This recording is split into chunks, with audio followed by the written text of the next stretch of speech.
What is up, everybody? Welcome back to another edition of Chris Akin Presents. Chris and Erik here to entertain you fine folks on I don't know what it's doing out there. Here it is freezing and shitty as the weather. I can't believe in the middle of April we're back to 30s and snowing again. It's awful, man. What's it doing over there? Well, right around us, it's foggy, but if you go like a mile east, it's Right. totally sunny, Southern California vibes. Okay. Sorry to report. Yeah. By the way, our weather's great and it sucks to be where you are. Right. But we pay for it. I mean, the states right. where you deal with stuff like you're dealing with, it's Mhm. affordable to live there. So you Yeah. put up with it, where That's it. here, I mean, I had mentioned like our rent just went up 15%. Most of your income just goes to rent to live here, but that's the best thing about it is the weather for sure. Right. Well, dude, we got a busy show tonight. We are gonna definitely talk about the big space news because I don't think either one of us is believing this even happened, but we'll get into that here in a little while. And I've got another topic I want to talk about, but I want to start and kind of get it out of the way. I wanted to start with a sad topic. Les Binks, Judas Priest drummer, the original guy that did Exciter and those types of, the early records, passed away, 73 years old, man. It's a big loss for many, many people that, love the metal community, man. Huge loss, don't you think? Absolutely. His cousin was very upset too, Jar Jar Binks. Jar Jar, yeah. I heard Jar Jar's still working on a speech in space headquarters on Endor. Yeah, I heard he was coming in on the Blue Origin. Now with Les Binks, he was 73, was it? Yes. Mm-hmm. So you're not super surprised when somebody at this age passes on. No, I mean, you get it. He got it all in. And, I mean, if I'm not mistaken, and I should have probably done a little bit of looking up before the show, but I was on the phone, so I really didn't have a bunch of time. If I'm not mistaken, he most recently was with KK's Priest. Like, I do believe he played on the first record from KK. So he was still active up until very recently. And I know he did show up at the Rock and Roll Hall of Fame in when was that? 22, 21? Yeah, they invited him on there with Dave Holland and pretty much any video drummer they ever had through the career was invited to that, which was very cool. Mm-hmm. Yeah, so they had, and I mean, he is definitely an important player in the, I mean, dude, and we make fun of it sometimes when it's like, hey, here's the original singer of AC/DC. And meanwhile, he never recorded a song, but he was there, he was there when they were a bar band, picking it up. Right. Les Binks wasn't that. I mean, he played on some of the most well-known Priest records, obviously, Sin After Sin and Stained Class. And, I mean, these were big records for Judas Priest, and they were big records as far as establishing heavy metal into what it became. So, it's a sad loss, man. It really is. I was reading last night an interview where he explained his departure.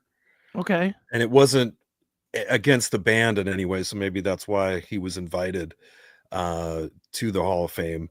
He said he never had a falling out with those guys. It was all management. Right. That he had some issue and, he, I guess, got pushed out over that.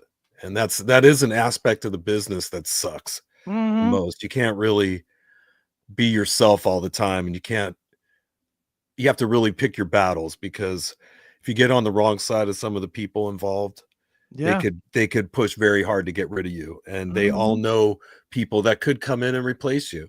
Yeah.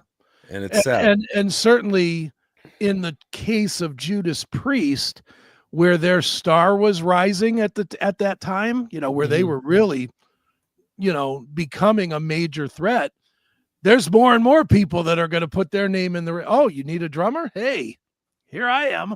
I might leave my current band to join this band. The Unleashed in the East Yeah. live album. Apparently the management didn't want to pay him for that.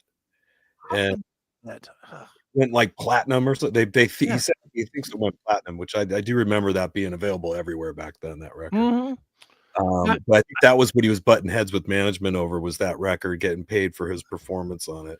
Yeah, and he should have been paid for it. I know most metal fans hold that record as not necessarily the best live record of all time, but in the, like, when they start naming those top fives, it's usually that one. It's usually Made in Japan by Deep Purple.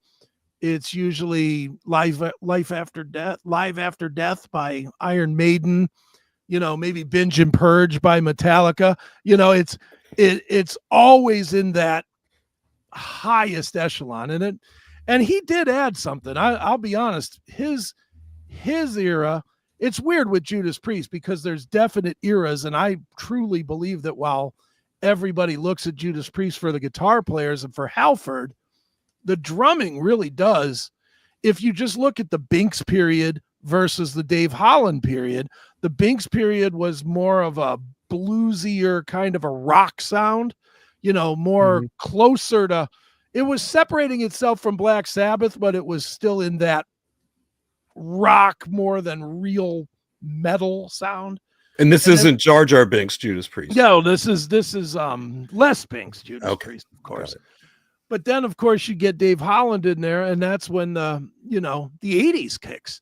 And that's, you had some great, obviously you had some of their biggest albums ever, but then they turned heavy. They turned into a metal band when they got Scott Travis. So, I mean, there's definite eras to Judas Priest, and I've always been a believer that they are led by their drummer. And it's a sad day as a Priest fan. I mean, I've made no bones about this. Priest is probably my three favorite bands of all time are Pantera, Metallica, and Priest. I mean, they're that high for me, and I listen to them at least once a week. I listen to a Judas Priest record, not even just a song, but at least once a week. Truthfully, more and more lately, I just listen to the metal. Was it Metal 83 or 73 to 83 or whatever it is, the 2-disc box set, because it pretty much has all the great songs on it. But yeah, I love Judas Priest, man, and I was definitely bummed when I started seeing it yesterday. Apparently he's been dead a month. I don't know if you knew that part or not. No, he died from what is being written. He died March 15th. So, but it just didn't get out there until yesterday. And then I know I follow Jimmy K over there at the Metal Voice, and he started posting on his Facebook, "Somebody please tell me this isn't true." And I was like, what the hell? And then I started looking into it. I was like, oh man, I don't like seeing this. But I guess 73, you get your years, man. I mean, if you get 73, are you happy with that? I am. Well, if you asked me at 72, I'd say no, I'm not happy with it. Yeah. Right now, today, I'd be like, oh, that's fair. At least give me that much. But I think by that point, my body will be so broken down that I'll be fine with it. Just kill me. Just take me off. As I'm quickly fading into there now. I'm only 56 and my knees just hurt and my back and everything else. It's like, fucking hate it. But I was looking up some birth dates last night, like the Rolling Stones. Yeah. Like Keith Richards, Mick Jagger. These guys are all 81 years old. Right. Jimmy Page. Yeah. Rod Stewart, a little bit younger. He's like 78. As was Robert Plant. Sure. Well, dude, I hate to be this guy that always brings up the age, but we're aging out, man. Yeah, they are. We are too. I mean, every time I look around, it's like, oh, here's somebody I used to really dig. They're 79. I'm like, what? 79?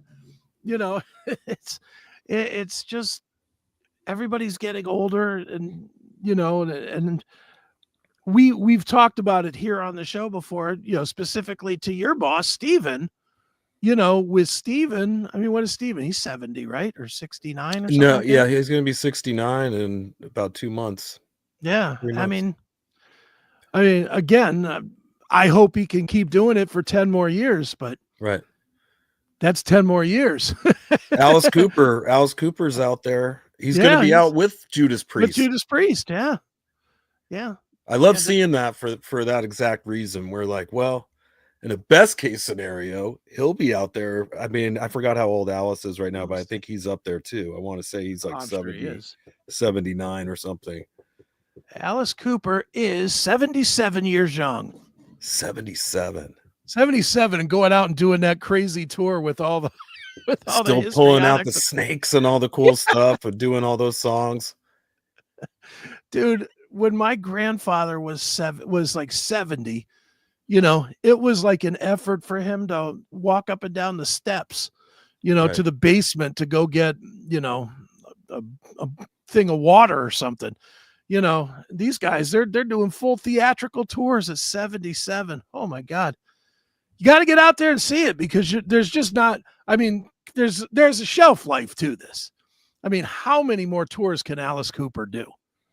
How many more tours can Judas Priest do? How many more tours can Stephen Piercy do? Do they want to do in some Or cases? do that, and that's it too. That I always wonder about that with some of these guys. Alice Cooper's got to have money, don't you think? Definitely. He's got to have. I mean, I guess he just loves it.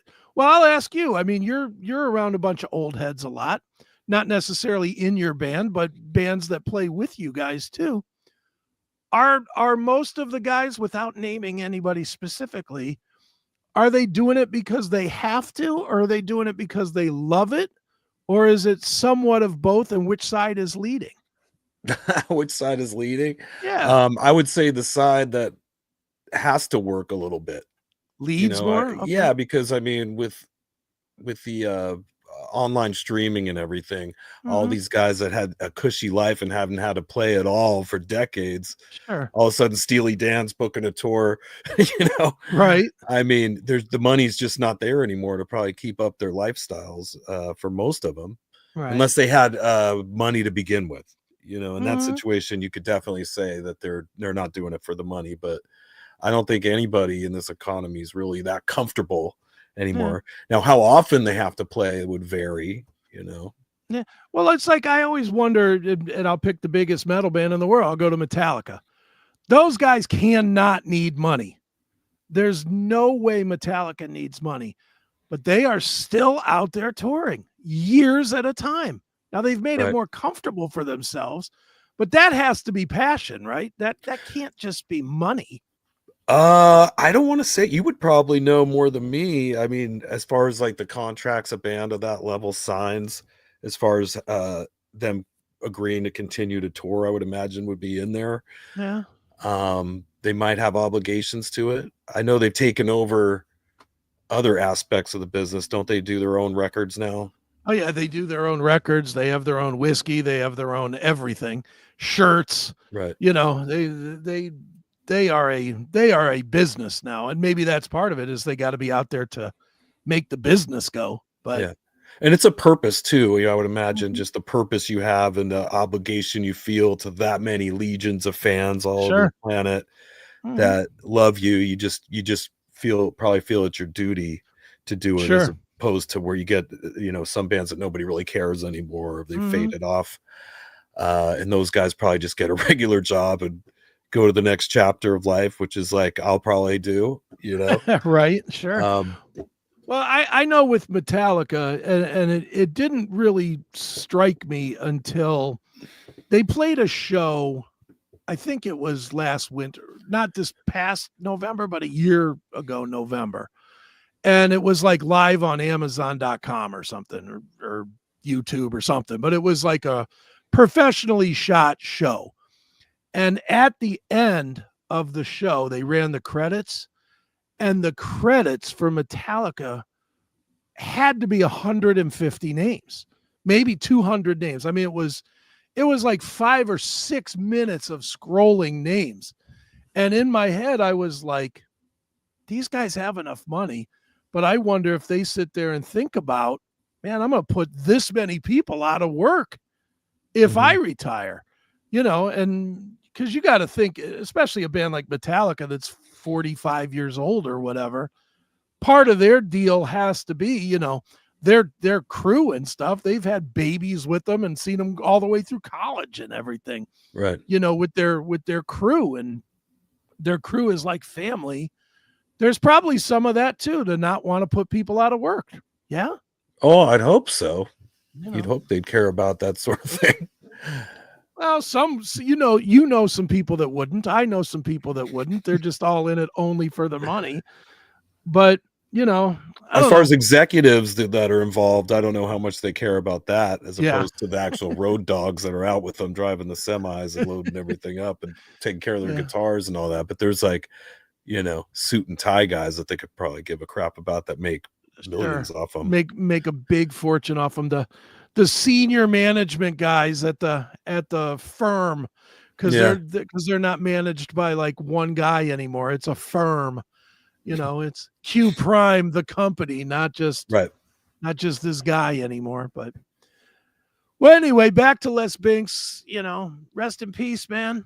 I hope everybody is listening to a little bit of Judas Priest. Because it's a sad day. It is a sad day, and unfortunately, the further we go, the more sad days we're having with these guys dying off, man. They are just dropping like flies, as the Flotsam and Jetsam once told us. So I remember my mom would get like that as like TV actors and stuff of days gone by would pass, and she'd be like, "Oh no, I loved him," when she was a little girl, and they just all boop and just start dropping.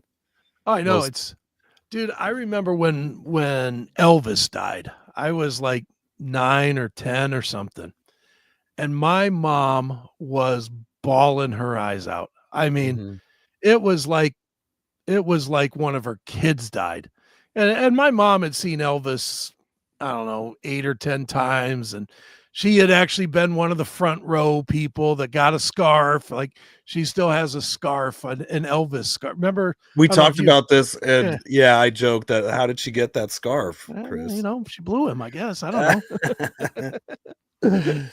No, I don't know. I mean, according to her, it was handed to her, so I'll take her at her word. But no, he would do that. He would dab his sweat and like hand it out in the audience. Well, that guy, you got to admit, that guy knew how to be a god. He was not a rock star. He was a god. He was probably the last true musical god, because nobody ever treated him like, like a regular rock guy. Like, nobody ever gave him any shit if he did a bad record or a bad movie, or it was just like, it's Elvis. Right. Who cares? He's doing these fucking movies where he's surfing in Hawaii or some shit. Nobody cares. Nobody gave a shit. They were just like, hey, it's Elvis. Cool. Yep. And it's weird. It is weird when you look, like, I don't know if you ever go on like YouTube and look at like some of the old videos of like the Temptations or Elvis or Four Tops, or I do that all the time. And I am just astounded at how different it is now. Everything now is so, I don't know, sloppy, I guess. And I don't say that to be mean. I'm saying it more because, man, the Temptations come out, the curtain opens, they're all dressed to the nines. Everything is choreographed. Nobody takes a misstep. There's never a note out of tune. There was, Motown Records of these labels, behind this, and they did take a lot of care in that. And they did. They all had the same, studio bands that performed all the music and gave these guys the songs to sing, and they were the performers, that went out. It's interesting to watch like the old rock reviews that used to happen, where all the pop bands that were on the radio at the time would get on a tour bus or whatever and go, and they'd have the same band, and they would just do like a review where they would come out and do like their three hits, and then the next band would come up. And that stuff's on YouTube. That's one cool thing about YouTube, is looking back on that. And that stuff my mom went to as a young woman, with her mom, took her to a show, and whether it was Radio City Music Hall or wherever to go Right. see a show. The Apollo. I don't know if she went to the Apollo, but No, dude, they still do those things now. That's the weird thing now is, some of those bands are still out there. Like the Temptations were here like a year ago. Now, obviously, it's all new Temptations. I think there might be one guy there's like one 90-year-old guy. And well, then he's probably the guy who's been the oldest replacement. Yeah, he probably is. He's probably not even one of the Right. original guys. And I know the Four Tops, they used to do this thing. I don't know if they still do it or not. It was called the Moondog Coronation Ball. Mhm. And it was all those bands. It was, Herman and the Hermits and all the Motown bands and whatnot. Right. But now, and again, feeling old as fuck, now it's the pop bands from our era. Now it's Tiffany. Now it's Men at Work. Now it's Expose or the Bangles or whatever. They're all doing these kind of shows. I know my friend Stephanie, she hits me up all the time about going to some of these shows, and it'll be like 6 artists, and all of them will be like from the 80s or 90s, and they all come out and play like 3 songs. It'll be like Coolio and Vanilla Ice and I don't know, Expose or somebody. They're kind of the one-hit wonders. Yeah. LL Anyway. Cool J, or not LL Cool J. What's the other guy? Tone Loc. Mhm. Tone Loc will come out and make an appearance, sing his 2 songs. Yeah. That stuff's fun though. It is fun. It is kind of fun. Those bands do it on those concerts you're talking about. I've seen some of those recently where they just have kind of a DJ playing the songs, and then these people just kind of jump out on stage and do a karaoke over the music. Yeah, but so it's easy fun. to schlep them out there. Yeah, and they get to keep working and earning something. Yeah, that's it, man. I mean, that's really what it comes down to. Is it's dying fast, but you got to go see it while it's still there, and in any version you can. I think more and more, because I honestly, dude, what do you think is going to be out there in 10 years? Do you think that there's going to be even a market for this shit?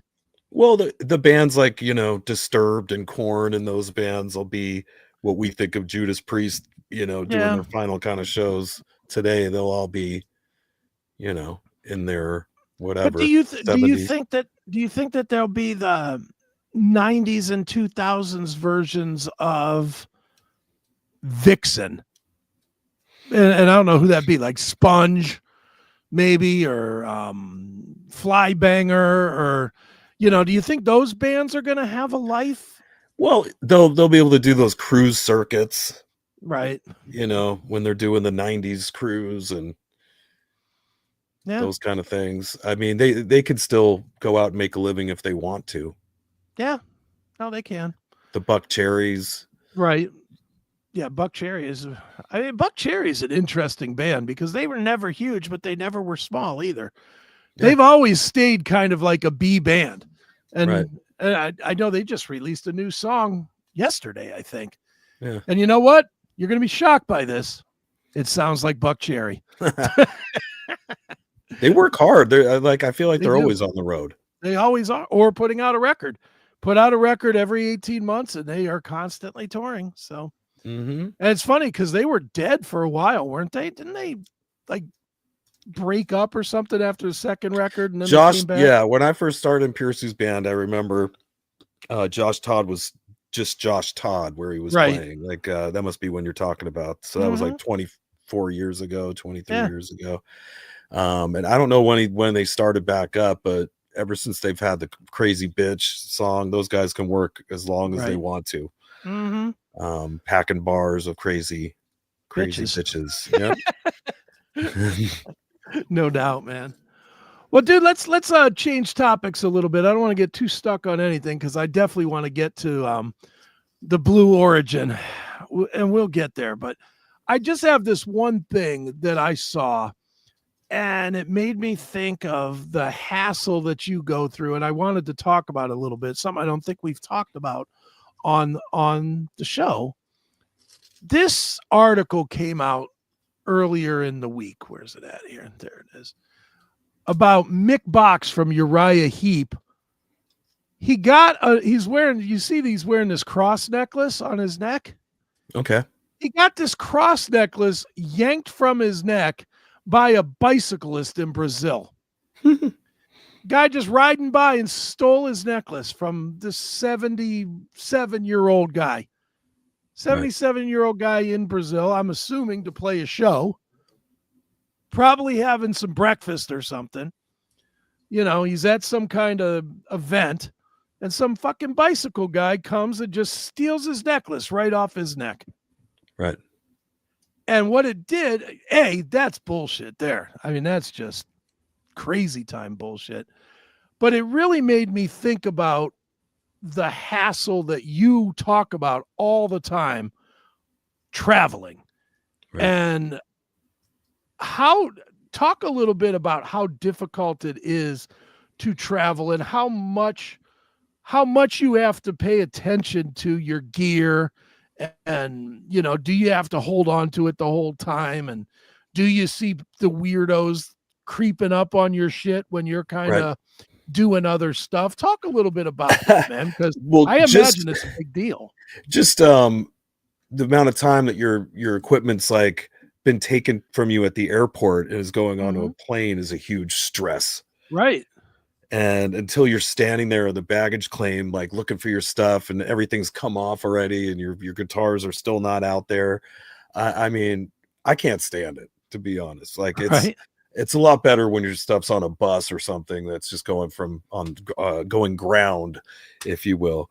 But we're always watching our stuff. Also, personal items can be left behind all the time. I know Johnny just left a brand new iPad in the airport somewhere. And he had an awful time trying to like call the airport, and no one takes accountability or tries to actually help him find it or anything. And I think he had it set up to where it won't work with unless, I don't know if that's possible. I thought you can power down any one of those and get it to restart, but I don't know. I just know it's got to be, I mean, this is in my own personal head, but I imagine, like, for you, how many guitars do you take with you? 2? Right. There's one case that's got 2 of them. One funny thing is a couple years back when I first started taking my medications, like would kind of make me loopy. And I would often like just leave my guitars and stuff outside my hotel room door. Right. Because you get up to the hotel room and you have to like put your stuff down to open the door with your key. And then I would just like open the door, go in and shut it. And then those guys would like be walking through the hall and see my guitars just like sitting there. And they were like, "Hey, idiot, your guitars are out here." Right. That happened like several times over like the first year until I got used to being on those. I've been pretty fortunate with my stuff. I mean, when I've had techs and stuff in charge, like sometimes cables will get left behind and certain things. I don't have a personal tech out on these Piercy solo shows. We use a lot of the rented backline, so I don't have too much I'm dealing with. I got like my pedal board that's just one cable into the amp they give me, and I have my guitar and I have my in-ear monitor system. So those are the things I got to make sure I grab. And when I get off stage, I don't go directly backstage. I immediately start packing my stuff up to make sure nothing gets nicked while I'm there. And that's in every show situation. So I'm kind of neurotic about it. We don't, as far as like going to other countries, we don't really go to other countries. Like Steven never really was interested in doing that for whatever reason. But when Susan talks about visiting other countries, I'm the first guy that freaks out that hears the stories like this or worse, people being dismembered and, places. And I don't really feel comfortable going anywhere where they have like an extreme poverty situation. Somewhere I don't feel safe being a white American, that I would be a target for kidnapping or who knows what, so I'm just a wimp with that kind of stuff. I'm, even though I travel a lot here in the US for a living, I'm comfortable everywhere in the US, but I'm not comfortable when we start going to other places. And I mean, obviously some countries are different, you go to Germany or Italy or something like that, but these places like Brazil or You know, I've gone Mhm. to deep into Mexico and stuff, and you do have to be on your Sure. toes. Well, like when you did the cruises, did you get off the boat? Yeah, but that is its own funny thing. Like, you know, most recently in the Bahamas, you know, they tell you, you know, not to really go past Yeah. their little area Mhm. that they have. That's a total, pretty much a fake little Yeah. tourist attraction, and all the Right. cruises are the same. Wherever you're going, they have a little like one block thing of little souvenir shops and a Mhm. couple stands for food, and they just want you to kind of go there and say that you were in the Bahamas or whatever. But Right. once you go past that area, you know, you're on your own, and there's people that prey on people. Hey, get in Mhm. my car, I'll show you around. You know, it's Yeah. like, who knows what's going to happen to you. So no, I've never gone past their little thing that's pretty much in the parking lot of where the ship docks. Right. You know, they try to make it look islandish, but it's a It's facade, really. it's just a stop, you Right. know? Like where we were, Haiti was one of the places we ended up Ooh, yeah. going. I forgot what the name of the little part is, but there's a part that the cruise line actually owns in a way, or they've rented Okay. out part of the island, and they no longer do that because it's been overrun and it's just lawlessness and murder Ugh. happening there. So that's like not, now it's been moved to the Bahamas. So Jesus Christ. yeah, but yeah, I'm definitely the last guy that wants to go tripping around on some Mhm. adventure. You know, Right. I'm not him. I'm the guy who's safe in his hotel room, just want to Right. get my money home safe. Right.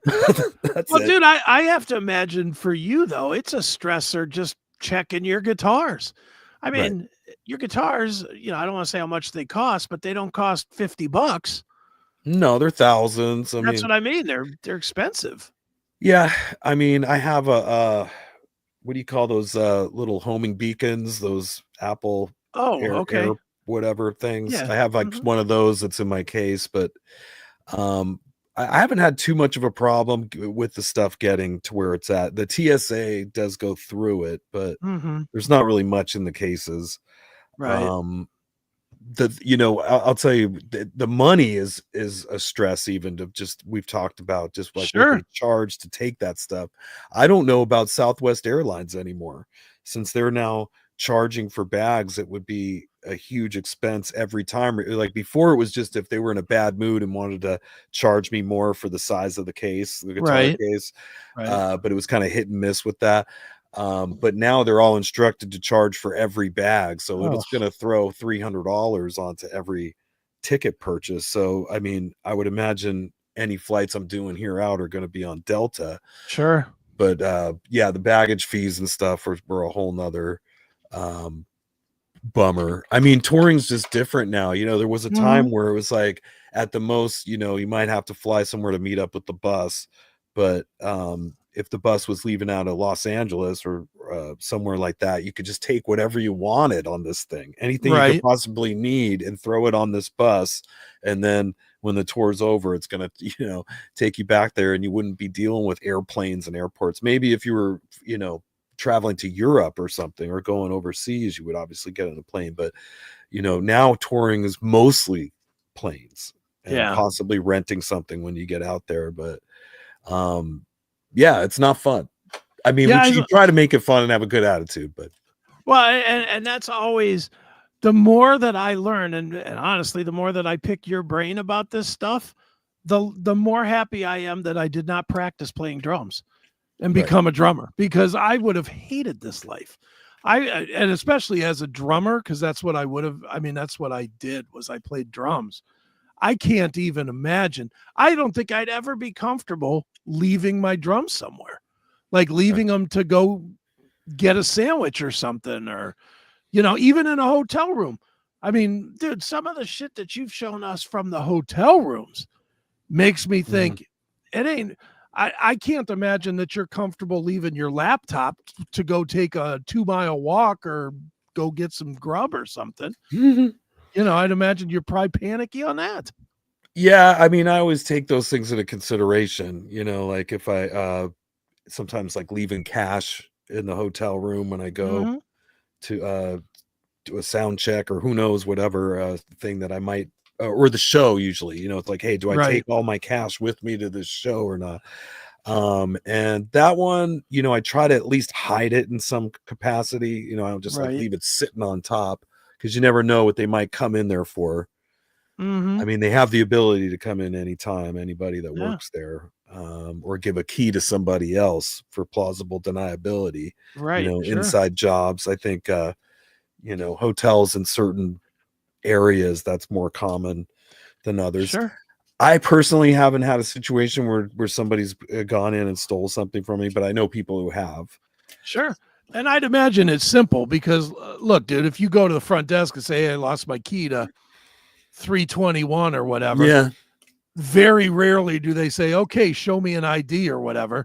They just pull out a card and run it through the thing to charge it for 321, right? Yeah, I mean, it seems like some places they don't ask too much, maybe because they saw us coming in or know us, but certainly a good amount of them do make me show them an ID or something, and the name has to match up with the room. So I mean, there is some care. I mean, part of it too is like with some of these situations we're talking about, I've toured at all levels.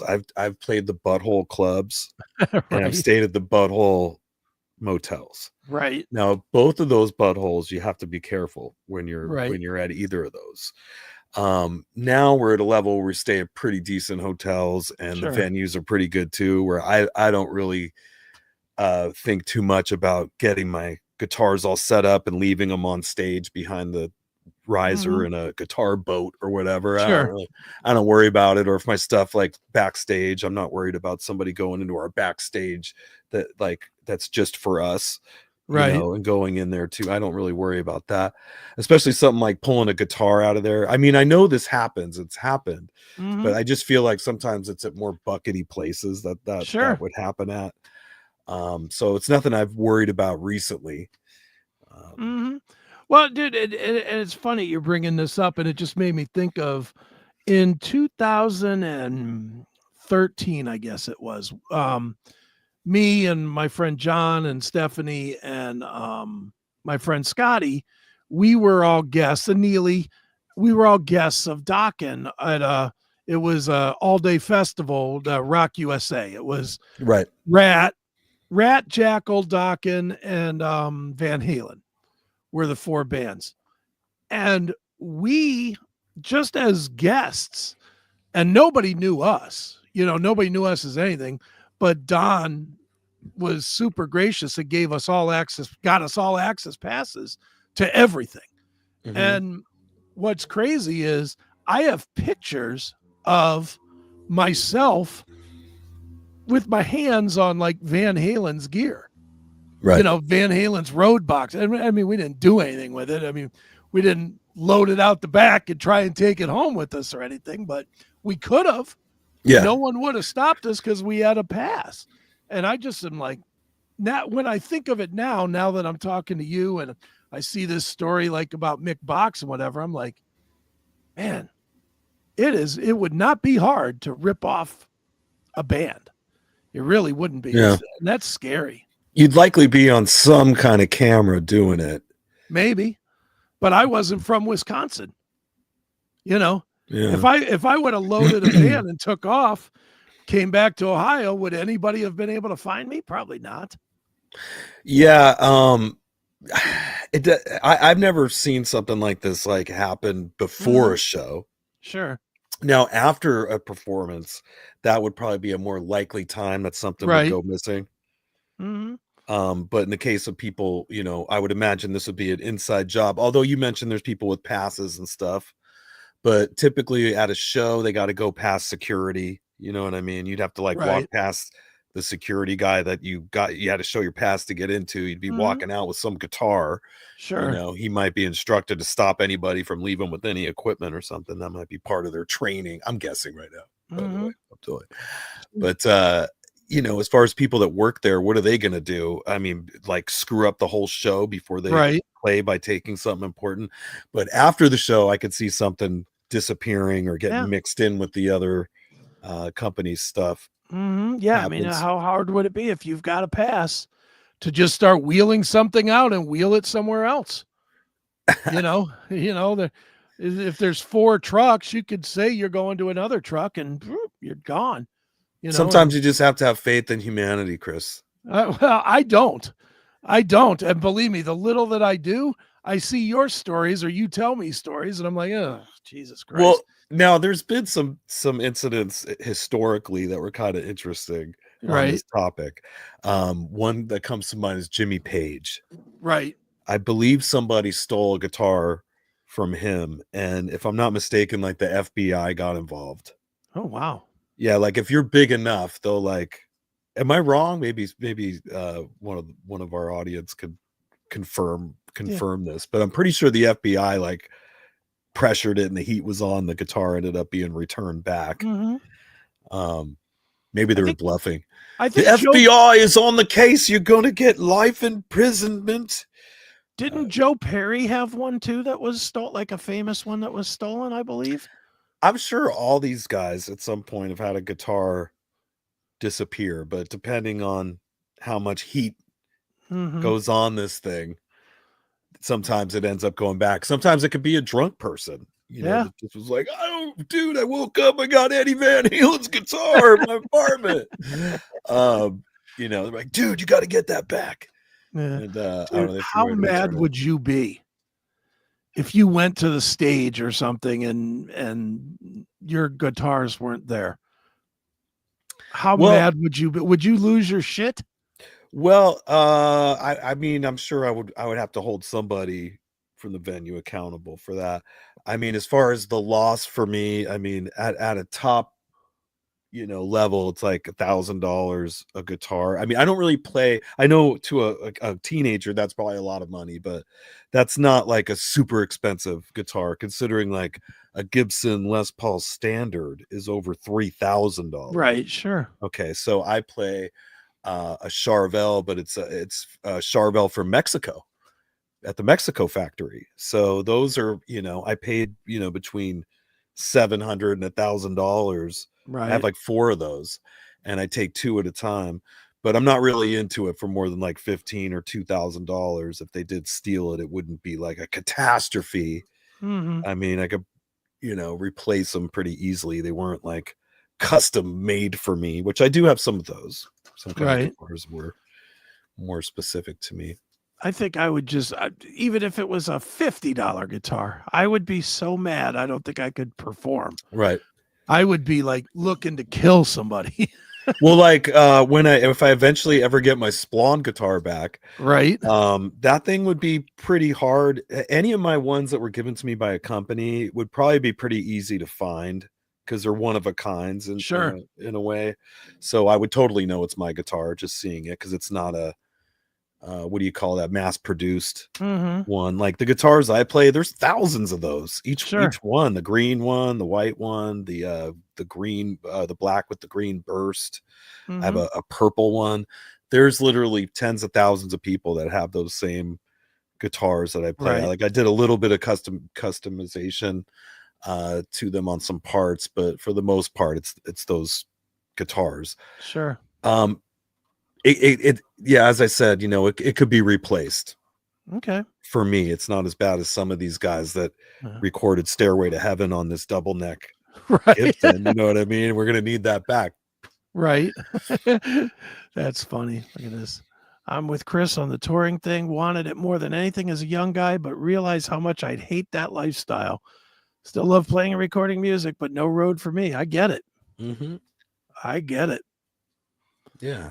As long as you're being creative in some capacity at home. And if you really, I mean, the smartest guys were the ones that actually had a career and they just kind of did music as a hobby. Sure. Those were the smart guys that now could have the best of both worlds. They have a life, a family, and can go jam with the buddies on the weekend.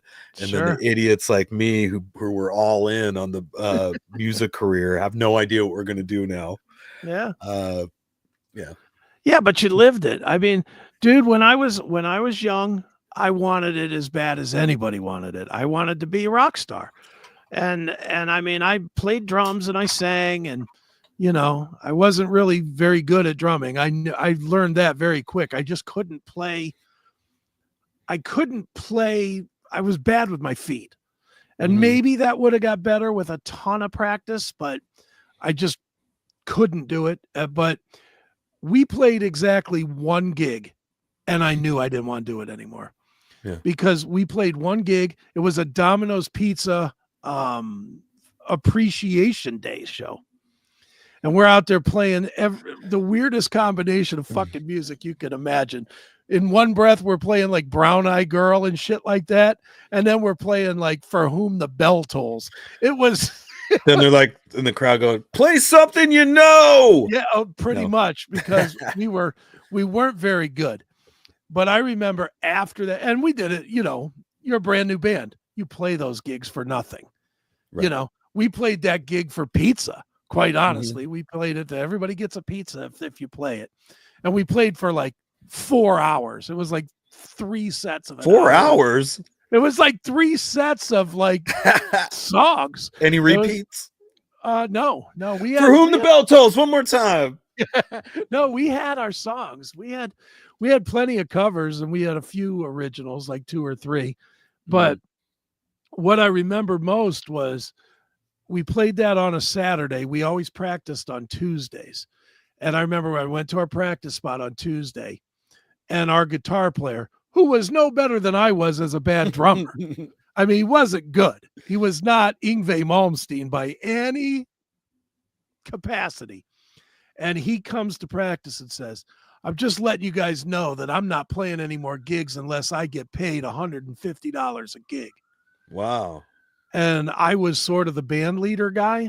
Because I was the one that paid for the rehearsal space and whatever. And I listened to it, and I was like, all right, bro, you're out. Like, just like that. I was just like, okay, you're out. I literally did. On the spot, I threw him out. And then I talked to the other guys, and the other guys were kind of like, man, this might be a lot harder than we think. I was like, all right, fuck this. Right. And I ended the band, literally the practice after the gig, because I just didn't want to be that guy. I didn't want to be the guy chasing gigs, chasing money, and I knew we weren't good. That was the other thing too, where, I mean, dude, you're around a lot of musicians, and I don't want you to name anybody that's not good, but there are some guys that are not really, really good, right? That believe that they're really, really good. Yes. Okay. Right. I'm sure. In fact, most guys. Most guys are above average, not great. Most guys that play rock music are not that great. No. And that's okay, because it's a working man's thing. That's why I do it. I'm not Yngwie Malmsteen either, but I love to play, and I'm good enough to play the music that I liked growing up. But do I consider myself to be some finger picking phenom, or classical brilliant guy? No. And I know that, or jazz wizard. Right. To me, like, those people are the true musicians. Being a rock guy is like its own separate thing. It's a vibe and an attitude, and it's blown out and crazy, and so I could see a lot of delusional people in rock, but no, they are. But even you personally are a realist enough to where you've admitted, when you first got with Steven, when you first started playing kind of more professionally, you weren't very good, but you practiced and got better. Right. Well, with the solos, for sure. I was always pretty good. I always had a pretty good tone, and was pretty rocking as far as a live guitar sound and everything. And it was definitely good enough that he kept me in the band. And in the beginning, we weren't playing all Rat songs. He was doing a bunch of different stuff, and he really liked the idea of kind of being more of a punk rock version of his band. Right. So that's I was just a good timing thing for me to come into it. He wasn't trying to be Rat. The couple songs that we did play, I was okay on, with the solos, but didn't play them perfect. This was like before YouTube, and you weren't able to really, you had to kind of figure it out by ear. I did the best I could. Right. And it was a struggle at first. Mm-hmm. And over the years, as we added songs, I got a little better at it. And I'm glad that I stuck with it because I'm a better guitar player than I was. The 90s, though, if you remember, which I turned 18 in 1990. So the Right. whole, what would be the whole decade of me trying to, get signed with a band or any kind of mentality like that. Guitar solos were not allowed. And this might sound funny to any young people listening to this right now, but if you wanted a record deal in the 1990s, you better not be playing a guitar with a whammy bar on it or doing any kind of virtuoso guitar stuff. Like if it had any kind of solo section, it just had to be really noisy and effects and at best maybe a vintage, blues kind of vibe was acceptable. Very pentatonic scale with the solos. Metal music, on a side note, was still kind of doing its thing, but as far as but that was a niche, almost underground situation. But I remember record companies, asking ahead of time if bands had any of this going on before they would even consider listening to it. Wow. As far as even having long hair was kind of a taboo by the 90s. So for my whole, 10 years of trying to be out there wasn't too much good guitar wizardry going on. It was more like just trying to write good songs and so forth. So when I got into the band in the early 2000s, things seemed to still kind of be that way in music, but the 80s made a resurgence in the years to follow. And by the time it did, then I was a lot better live. And thankfully there's not too much of the old videos of me playing out there, but most of them now I feel comfortable that all that matters is where I am to me today, not like where I was 20 years ago, which I laugh when I see that or see photos from there. I go, wow, I've really come a long way. You know what I mean? I worked really hard to kind of change perceptions of myself, and I kept fighting and staying out there. And I'm happy for that no matter what happens. Right on. But it's definitely not over with for me. I still still have some awesome rock shows to do with Steven this year. That's right. Hopefully Vince Neil's recovered because I know he's on the bill for some of these. Right. And more studio stuff. Like I've been really busy working for Steven's new record. He's really feels putting the pressure on me. He's like, now I'm just getting texts that say, new songs. New songs. It's been 2 days. Give me new ones. It's like a bill collector. I mean, honestly, the way that I give the demos, they're pretty full production on there, where I try to make this thing almost sound releasable before I give it to him in a way. But having to get I have to program the drums and everything. I'm a real drummer in here, but just to do that, just to get all the drum beats made up and everything is very time consuming and tedious, man. My hand hurts just from doing more, mouse stuff with that. And then you got to play the tracks and, this thing needs a guitar solo and this thing could take weeks, to get a song written to a way you're happy with it and ready to go. Okay. Here you go. It's not just a situation of here, let me just grab a guitar and play this riff. It's pretty involved, so it's not, but I've been sending him stuff for years now. I want to say 6 or 7 years worth of demos where he might have even forgotten about some of these. One the other day, I kind of revamped it a little bit and sent it to him. He's like, oh, this is amazing. And I'm like, dude, I sent you that 3 years ago. But either way, I sense that he's very serious now about going in and getting something recorded. So I've been, really, that's why I'm a little disheveled today. I didn't even have time to take a shower. Not to totally change the subject, but last night Susan and I went to another silent movie night. Silent movie date night. Balboa Theater, which is this is the third one that we've gone to. It was a couple of things annoyed us at this, mostly the people that go to it that were late. I don't know. It's like every one of these people are showing up later and later to this thing. Right. And they have ushers that kind of usher people in and get them to their seats. And that's okay, I guess, when you first show up and the lights are still on. Sure. They usually have some kind of entertainment going on. Last night they had a renowned classical guitarist that was there. We went to see the Mark of Zorro. Oh, wow. Okay. This is From another. What year is that from? 1920. Wow. Right. Awesome.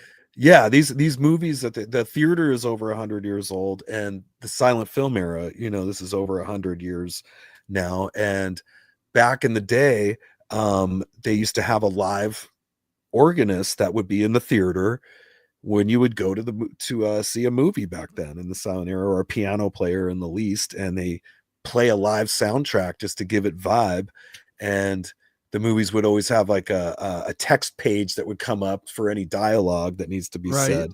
And then it's back to the black and white, janky looking, silent movie looking film. Certainly we've come a long way since then with cinematography, to where back then everything was, real stunts and what have you. And then, today we have the insane green screen, chroma key. Yeah, here you go. That's some of the scene from what we were watching last night. Look at that. Yeah. I mean, it's pretty cool. If anything, it was just the people that some of the people that show up to this kind of suck, especially the ones that show up late. Right. Because the usher now has to like walk the people down the aisle and they're blocking your view, and she's got her flashlight, and it's just it's very distracting. Right. And this movie starts at like 7 p.m. So for us, I had to go meet Susan. She gets off work at 4:30. I had to like go down by her work and meet her. And then we went and got a quick bite. And there was like an hour of traffic to get downtown to San Diego because we're in North County. Right. So I don't know where these people are coming from, but this was like a world record for how many late people there were coming and just kind of messing it up for us. This one of the usher ladies was like really into her job. Right. And I like to try to kind of, anytime I go anywhere, I try to film it for my subscriber page. Sure. Whether we go on a hike somewhere or we go to a silent movie date night, I kind of take some film of it. And I was being really stealth. I mean, I just wanted to take like, 10, 15 seconds of video every 15 minutes or something of what was happening. And I would keep the phone, kind of at my chest, so it's kind of like this.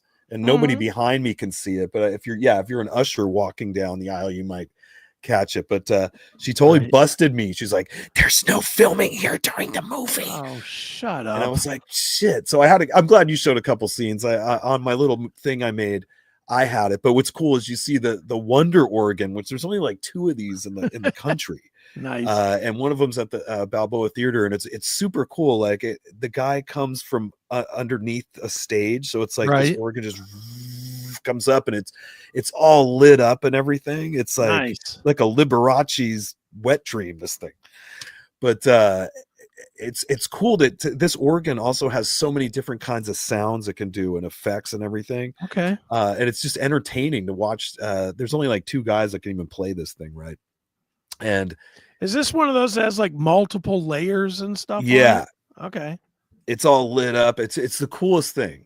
And we enjoyed going there, but it was just, there was just like annoying, people at this one. Plus they were being a little rowdy. It was almost like turning into like a Rocky Horror Picture Show vibe. Jesus.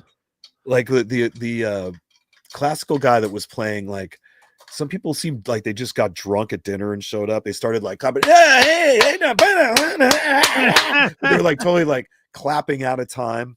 Right. And it was just, I don't know, it's kind of distracting. And there's like some cheering that'll go on during the silent film. Like when Zorro finally shows up, you're like, woo, and start like whistling and everything, which I guess that's all right. I mean, adds some energy, I guess, to the room, but dude, you just want them to shut the fuck up and pretty watch much the movie. Yeah. I mean, they're ruining your enjoyment for their enjoyment. It's like, how about being courteous, you bitch? Yeah, they want to be the show. They're there for the show. They are the guy. They are the guy that at a metal show turns around and faces the crowd and starts singing at the crowd, and you just want to punch him in the eye. It's like, get out of here! Did you not get the memo? It's a silent movie. Yeah, okay. So be silent. Yeah. They used to have it to where they'd have maybe a little intro music, and then the Wonder Organ guy comes up, they do the movie, and then they let you know, like, after the movie we're going to have a Q&A with the lady that puts this whole thing on. And great. It's like, we'll bye, we're not going to be we usually leave and don't watch that. Well, now they're forcing an intermission into the movies. So like now, like an hour into the movie, they go, okay, intermission time. And then we're going to have the Q&A. So I think they do the Q&A so first. The people won't leave. Yeah. And so we ended up. No, she runs the projector. Yeah, right. It's like, after about an hour, I don't know. We had enough about an hour of this Mark Azzurro movie. And we ended up leaving during the intermission, and we didn't go back to it, but it was still fun to catch a vibe there, the silent era. That's cool. For a little while. But as something to remember, when it comes to cinematography and how far we've come, as we know now, we have the Marvel universe, and they can do anything with movies now, and so our next topic we're going to go into is going to be the Blue Origin stuff. And just to keep in mind that everything that we've watched of the space program leading up to these propaganda moments, like Katy allegedly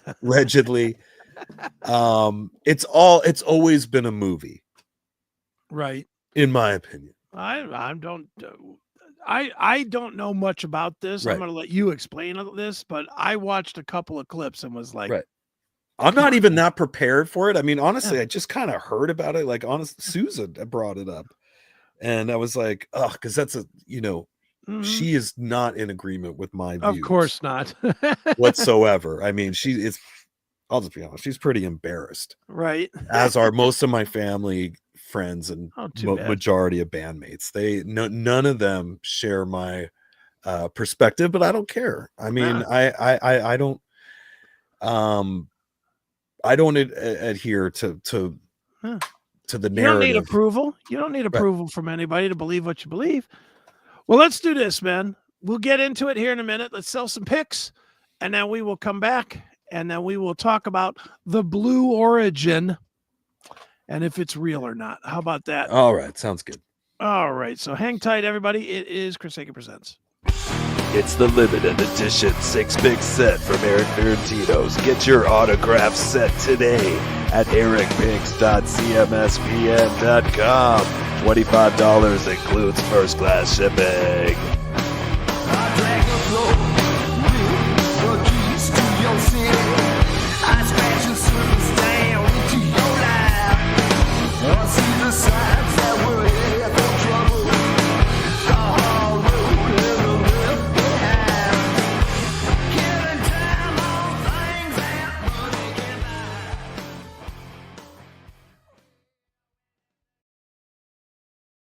And we are right back here on Chris Akin Presents. Chris and Eric, we are about ready to talk about our space program, which is just setting records, leaps and bounds. We're getting ready to go to, where are we going? Saturn or Uranus or somewhere? Because next week we're going there. It just looks like it's happening. Now, I'm going to try and preface this a little, and I'm prefacing this by prefacing this and saying, I don't know nothing about this. Right. In fact, I didn't hear anything about it until about 4:00 this afternoon. I just didn't hear like all this other Elon Musk stuff. And I know we've talked about that at length, whether that's real or that's not, but at least we hear about it. Right. I did not hear about this Blue Origin at all. No hype, no, which that all by itself for me, red flag, big red flag. Jeff Bezos is one of the most, what is he, the number 2 or 3 richest guys in the world. Mm-hmm. And he's on this thing. but Yeah, yet he's we on it. didn't hear. But we didn't hear that he was going to go up and risk his life to go into space. So that to me was like, all right. Then when I saw some of this, I was like, this is some bullshit. But I will let you kind of lead the talk on this. Explain to everybody what this is supposed to be, if you know. Well, I'm not even very super prepared either. It caught me off guard too. I mean, I just, as you said, 4 o'clock, I quickly just picked a couple videos of this to send it to you. But in the greater picture, I mean, you hit it on the head with him being one of the richest guys, right? Jeff Bezos, and Elon Musk. It has a similar wealth, right? And in my opinion, I kind of look at both of their space programs as like rocketry. Remember, like, you know, kids would have their what would you call that? Like rocket when you make model rockets and stuff. And yeah, just rocketry, or you know, I mean, I don't know, I don't remember what it was called, but we did it a bunch of different ways. Remember the pump up water rockets? And, yeah, you know, that was the safest one, was the water one. Yeah, but my friends had ones in the 70s that were pretty cool that you could light off, and it would my one neighbor had one that actually took a picture when it got to a certain altitude. You know, kind of like the Rocket Club or whatever. There was just young enthusiasts that would build model rockets, and I kind of feel like this is that, but on a rich boy level. Okay, where like they're kind of competing and have all this money, and in the big picture, this reinforces the narrative of space travel and whatnot. But as far as everything I've seen, nothing leads me to believe that these rockets are going into space or anything. As we talked about with Elon Musk, I've certainly seen plenty of SpaceX rockets, as I'm sure people on both coasts have. But as you can see, they're very low flying, and they're just going across the sky. You know, they don't look to appear to be going out into space or anything like that. And Elon Musk's rockets that re-land on the ground look ridiculous, and I don't believe for a second. The grip thing that grabs it out of the sky or whatever. I mean, when you watch the videos of it, it just looks like somebody hit rewind on the video, you know, of it taking off. It looks so silly. And certainly you'll always see people in attendance at these, right? And you'll see people in mission control that get all excited and so forth. And even this morning, Susan's like, so you're telling me that those people that sat there and watched it didn't really see it? And I'm like, no, I'm telling you that they're just like kind of hired people that stand there and act, you know. Somebody put excited. $5,000 in their pocket to say that they saw it. Right. Yeah. That's a small group of people they allow to be there. I mean, otherwise you'd be able to always go pay a fee and go watch the rocket land on itself. Nobody gets to do that. Any of the videos you try to look up at that are either like full-blown animations or they're released by the company themselves. And it's so much easier nowadays to keep watch over what kind of videos go up, and it's easy to get videos taken down. YouTube can strike it down if they need to, if you had any damaging stuff on there. We know a lot about SpaceX, and they definitely are in cahoots with the government now and have done missions and stuff for NASA. Have worked directly with NASA. Like, I'm not sure on the Blue Origin, like how far that's come along. What do you think the end game is here? Because I have a theory, and you know, it could be bullshit. It's not something I've read, but I know you're the Reddit guy. You follow this way closer than me. I was following this way before I was on Reddit or anything. You know what I mean. You're way invested in it.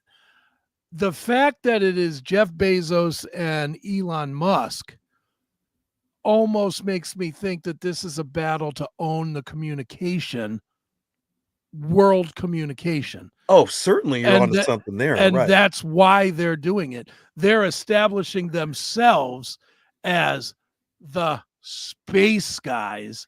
And, you know, Elon's already up there with the SpaceX internet. And I think they don't want to give away the technology that they're really using, which, you know, like Starlink and whatever, as people will always get a laugh out of this. But I feel that most of this stuff is hanging on balloons.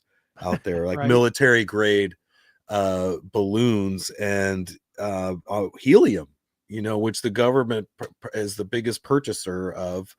And I think that anything that we could actually see with our own eyes isn't that far up. And Yeah. I think satellites are 100% hanging on balloons. I don't think they go into space and launch those or anything like that. And if they did, we'd have way better views of things. Yeah. That's true, They never turn it around, or it's rare that a satellite's even watching Earth. I mean, we get the space station. They always have to like reinforce the narrative with the space station, whatever's going on. 9/11, they're like, oh, they could see the smoke from the space station. Just trying to remind you that they have this going on, because they do want to control science and your mind and how things work. And I think going back to when the Freemasons took over, they changed the whole view on what the planet was as far as the heliocentric model. Right.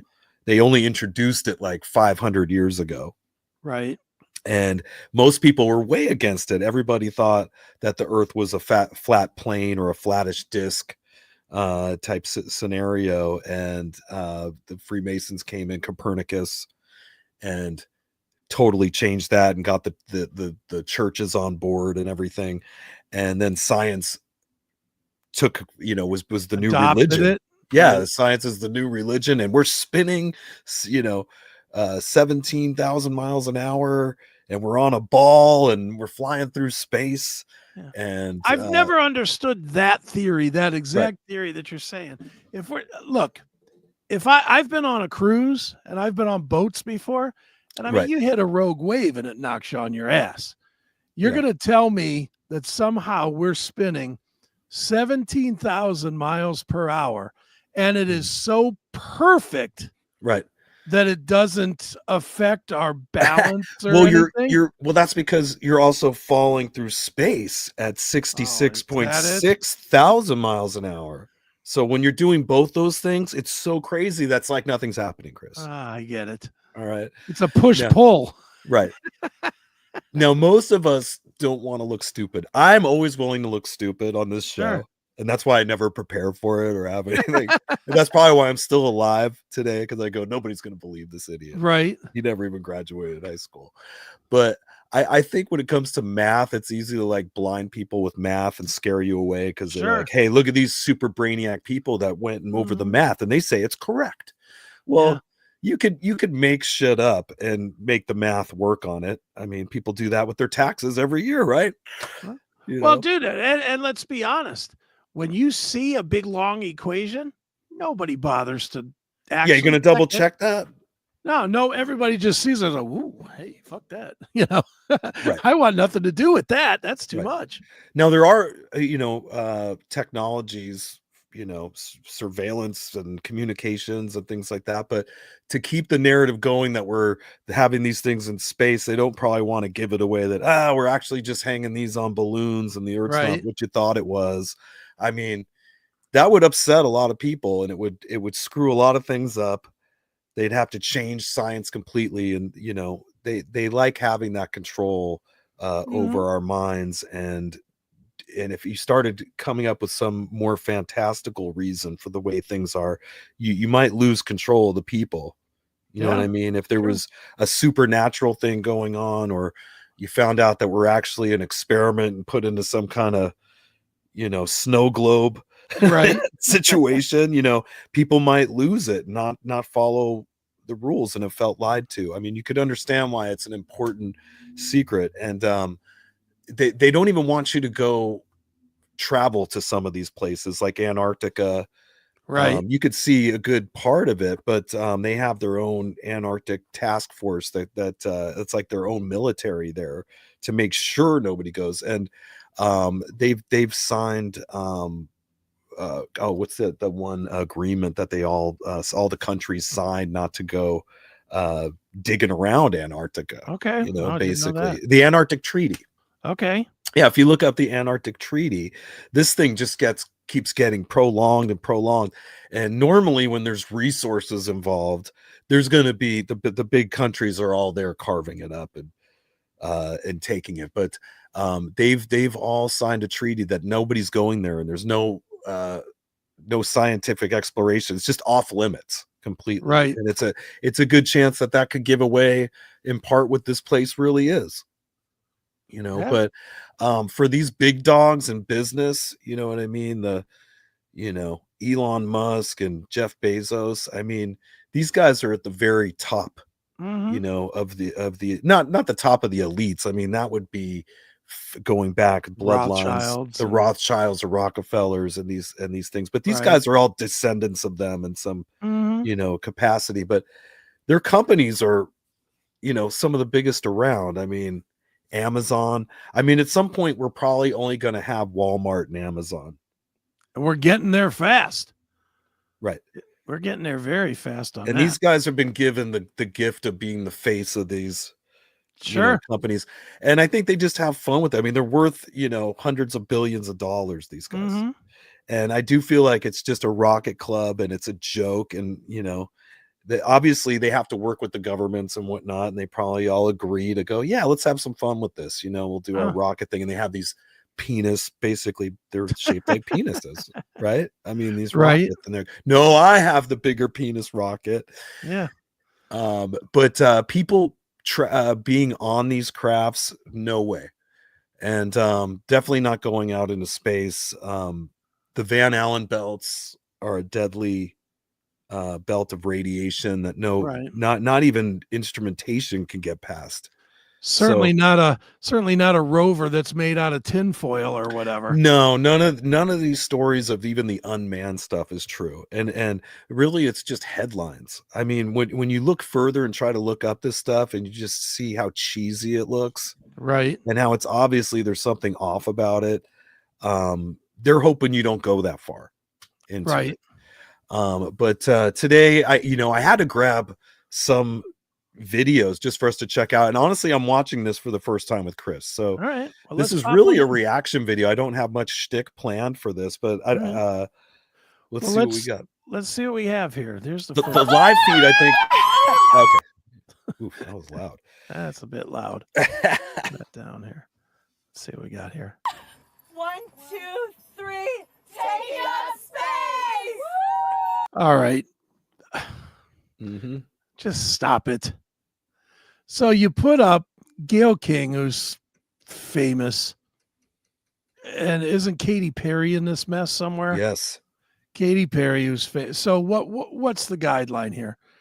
Well, the crew is what? Rock stars and TV stars? They're Hollywood's, chosen people, but they're all like kind of Satanists too in a way. And there's a lot of ritualistic satanic stuff that's always been going on with NASA, going back to Jack Parsons, JPL, which is now JPL, right, and whatnot. If you look at all the missions, they have symbolism, some satanic symbolism. And I feel like Katy Perry and these people are all part of like the satanic Hollywood.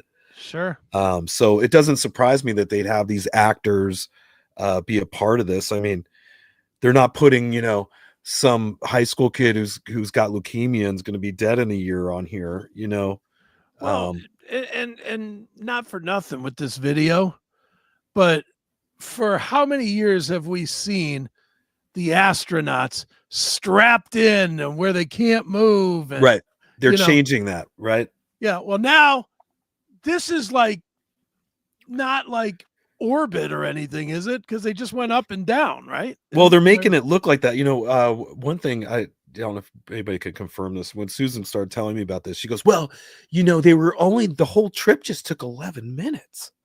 And I'm like, 11 minutes? I'm 11 minutes. This seems like they're up there for way more than 11 minutes, whether they're doing all these shots of them doing different things. And in those 11 minutes, I guess they didn't have to be strapped to a chair either.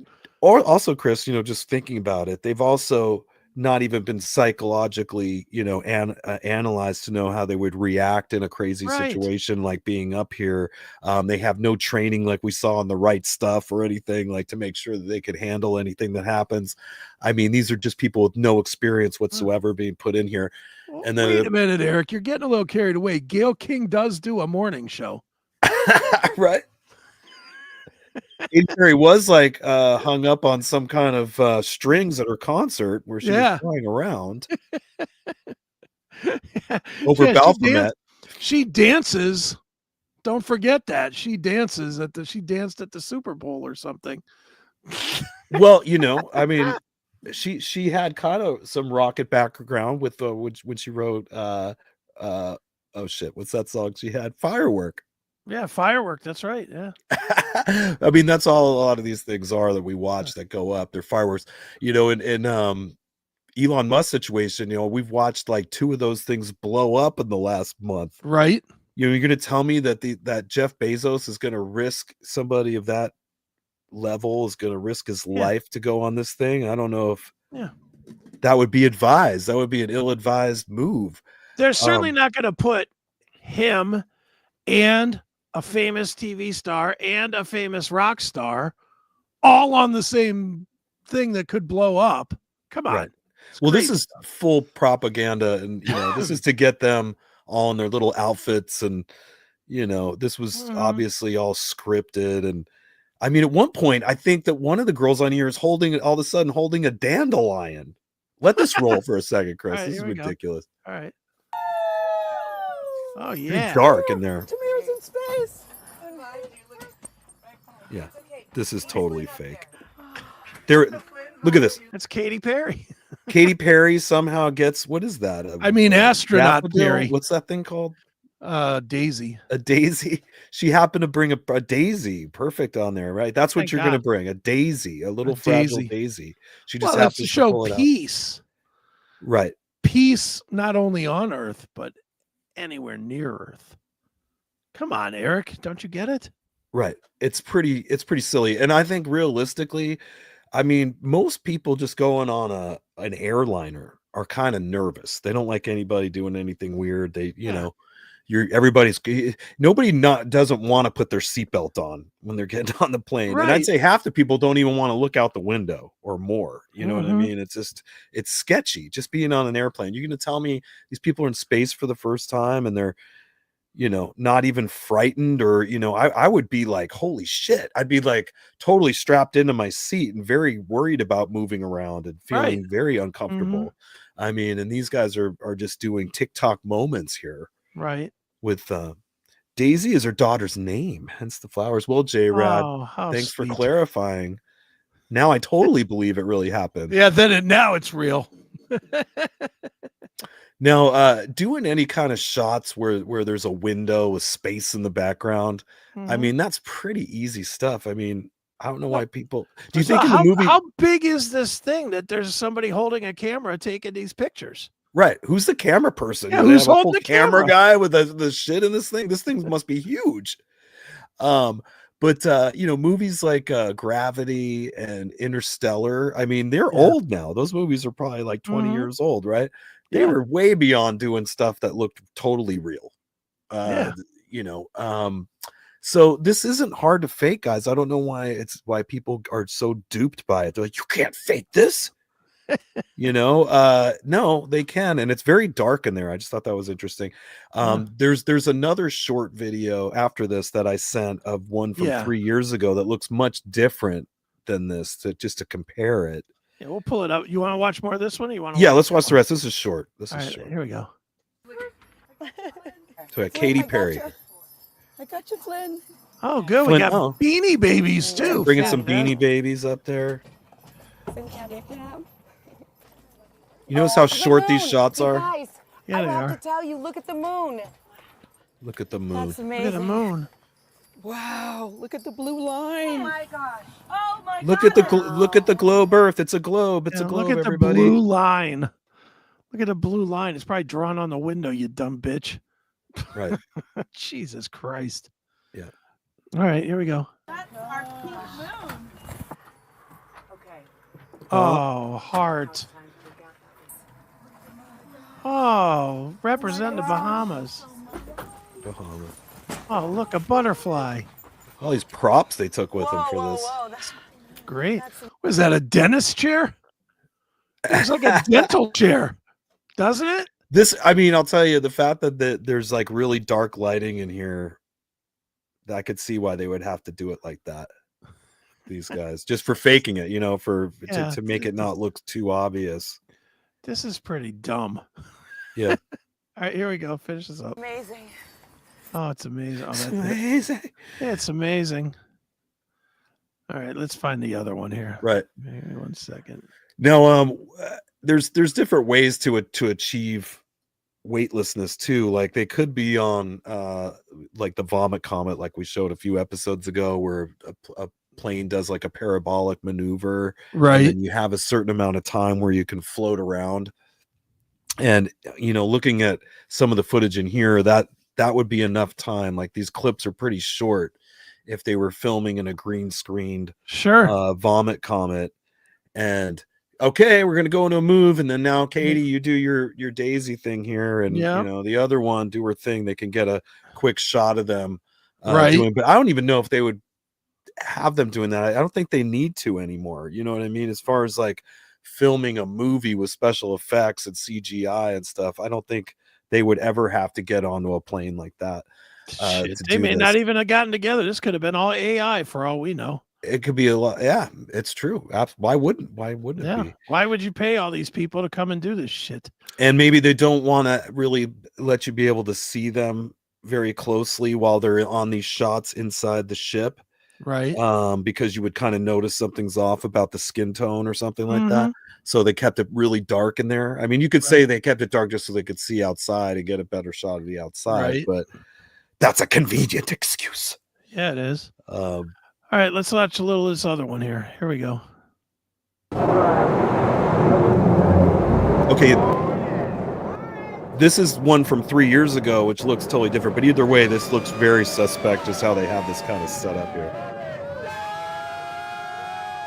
Now, who are these people? You know what this looks like to me? Like a training pod. Yeah. Like if you're like, okay, you get like at a Disneyland or something where you get in this thing and they just have the movie going outside of it. Right.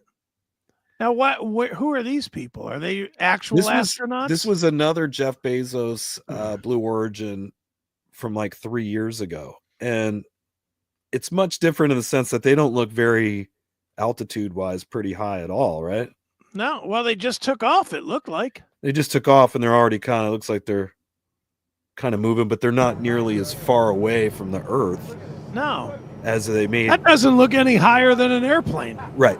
Exactly. Which is probably more likely what they're on. They're just sitting around. Probably just sitting on a plane. If that, though. They don't even have to be on an airplane, though. I mean, this could just be a movie set, you know? And this is just bullshit. Come on. Right. Now, why are these ships all do this differently? These guys are in a circle really close to the window. I mean, yeah. Well, where's all the control gear? Well, they're using their minds, Chris, I guess. Is that it? Is it mind melded with that thing in the middle? Right. They all have a brain chip. You see that they control it with. It's another reason to get one, so one day you can control your spaceship. I see. To Mars, you see. Maybe that's just a big steering wheel, right? Like a truck wheel. No, it's like the chessboard on the Millennium Falcon, right? That Chewbacca and Han Solo would play chess on. All right, this is so stupid. Well, that sun's right in my eyes. Yeah, I can't see anything. What are you would think that about? they would have some kind of eye protection, right? Being that close to the sun. Look at the horizon is passing straight. They're not flying up. Right. They're flying like an airplane. Well, but if you're keeping with the idea that the Earth is spinning, they would just kind of go straight and then kind of gain altitude, I guess, that way. I guess. Wow. If you're going with that narrative, but that's something. Let's watch a little more of this one. Wait for seatbelts. All right, let's go. Wait for seatbelt. What was that? In your belt. What was why would it do that? Hit a bump on the ground as their thing was driving. They kind of do the same move on this other the third video where the Katy Perry lands, where they're or it might be this one. No, it's this one. It does Yeah. like the same thud when they land too. Go ahead. I'm sorry. All right. to interrupt. What's up? Can we get that picture? Thank you. Okay. Oh, we're Come on, weightless. everybody. We are Nobody's looking out the window right now. Did you notice that? No, why would they? Get that picture. They're all looking at the cameras. Oh my goodness. See, Oh Chris, my you know what we God. have here? We have what's called the fourth wall Heaven. that you never see. And the fourth wall is where they never break it because that's where all the camera people are. So they're not gonna do like a 360 pan of shit. No, it's On all this. from They the one can't. angle. No, because they have a whole camera crew on the other side, and that's the parking lot to the studio where they Is that film this Michael Strahan? We're gonna lose him. Is that Michael Strahan back here? stuff. Is that an actor? He's a football player, Oh, okay. and he's like the host. of Clearly Good an Morning- actor now. Good Morning America host. Oh, okay. I think Oh, that that's is right. Michael Strahan. Yeah. This, guys. Okay. Oh, check this out. Oh, this is great. Oh, quick! Start throwing balls around so they know you're in space. Yeah, so as you can see, there's no gravity. Go up.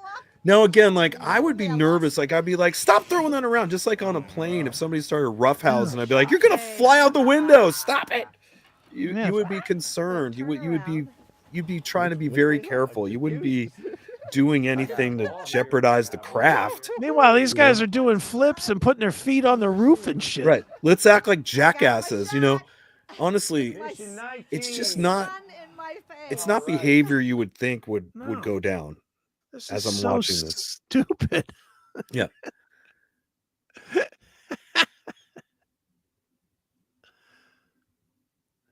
And what? They just don't need spacesuits anymore? They can just wear a Right. fucking jumpsuit? It's good that you White pointed that out. socks? They've White- definitely phased out a lot of the old 50s and 60s big spacesuits now, and And dude, everybody just- just looks like a Star Trek TV show now. If this shit said DOC on the back of it, I'd believe it. It looks like Department of Corrections wear. You're right, This is bullshit. right. Oh, shake your hair so we know. Oh, look at this guy. Oh, let's put that back. I wonder if we could rewind that. I want to see if I can see a Suit- reflection in his glasses.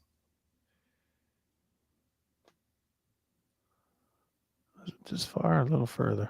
I don't remember. Uh, Oh, good. Knuckle bump. Knuckle bump me. Knuckle bump me. He's not even Oh. looking. What was that? What the hell's floating out there? That's you a see that? football. Yeah. Oh, that looked like it was outside of the craft, though.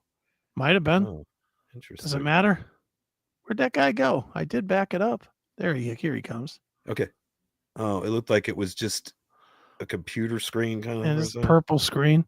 His glasses look a little suspect.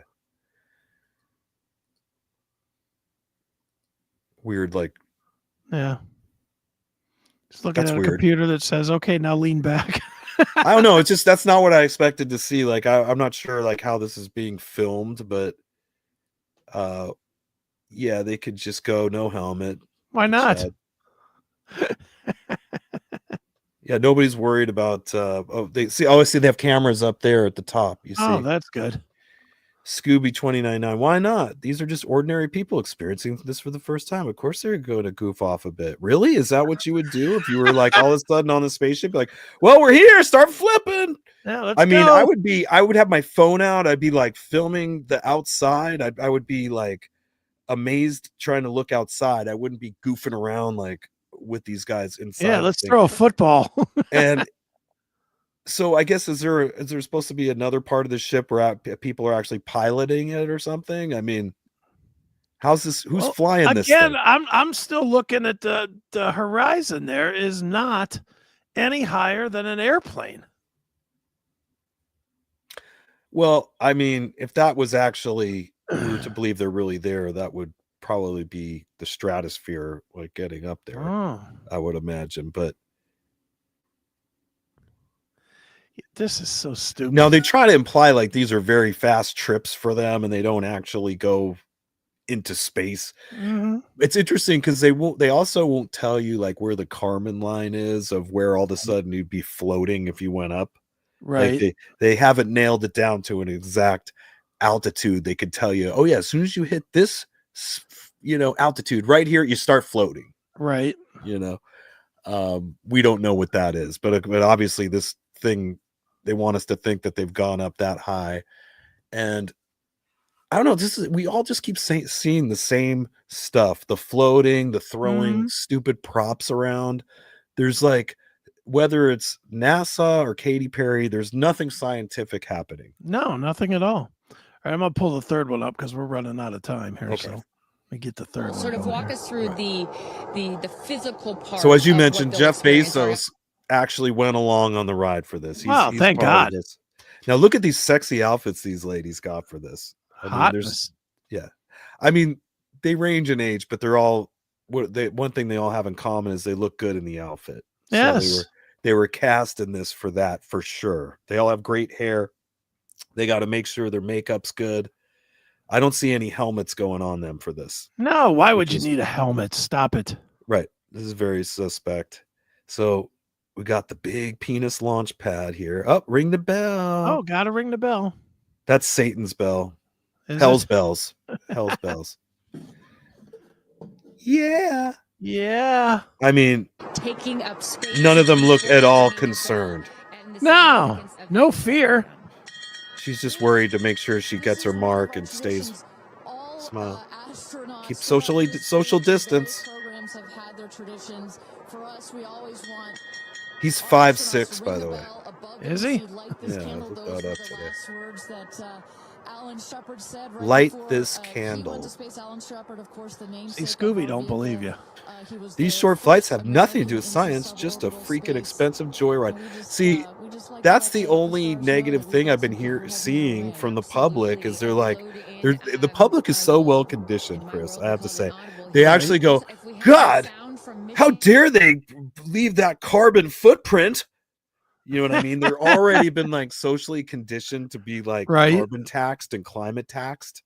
So they want to like, oh, because they're rich enough, they can afford to destroy the, whatever, atmosphere. The environment. The environment. You know what I mean? But nobody's like questioning if this thing actually happened or they would actually risk putting these people into these rockets that these rich guys blow up all the time and screw up. Nobody's wondering that, they just think that it's rich people showing off and, well, they're just along for the ride. I mean, they're missing the big pit. They can't see the forest through the trees. What kind of glass is this that it won't melt in the fucking heat of going through the atmosphere? Right. Plus, I mean, can you imagine what it'd be like they're making this thing seem pretty smooth as it's taken off. Like, if you're old enough to remember the Apollo missions and stuff like that and the earlier space flights, they would at least make it seem like this thing's they ought to be fully strapped in. And, this thing's like, I've been on flights that take off from Chicago that are more rickety. Well, look, there it goes. Oh, yeah. Barely any. Now, look at this. This doesn't look like the SpaceX rockets that have all that crazy flames coming out. And it looks like a pen light. It looks like a penis. Like, I'll say it. I'll just keep saying it. That's all it is. It's a phallic penis rocket. Well, there they go. Yeah, that looks nothing like the SpaceX one. Well, who's shooting that shot? Right. That's got some red flames. Now, for everybody who's watched the SpaceX launches, that is a huge like white stream of like otherworldly flame that comes out of it when that thing's I don't even know how to describe it. It's crazy looking. It looks like a comet or something as it's well, they're showing all these people here watching, but they're not showing them. They're not also showing you the sky. Right. See, yeah, you're not seeing that they're really watching this in real time. You just see them looking up in the air. Who knows what they're looking at? Right. There it goes. See, look. Right. It's a split screen. These people are looking up, God knows at what, and over there is what they're looking at. And these are all family members of these people and friends and employees of I love Blue this. Origin. All right, let me fast forward here. This isn't something the general public can go, hey, you want to go next week? They're going to send Katy Perry into space. We can watch her get on there and take off. Yeah, you're not going to be able to do that. Oh, look, here it comes coming back to Earth. Right. All that technology, and they're going to bring it down with a fucking parachute. Yeah, a little parachute. Are you serious? Hilarious. And you don't get to see this thing actually. Oh, look at that landing. Yeah, that would snap your neck probably That would if you fucking were, hurt. if you were actually in that thing. Yeah. That would hurt. I mean, that didn't. That hit like a fucking You know what? car. Do you remember when they used to like at least do it in the ocean? Yeah.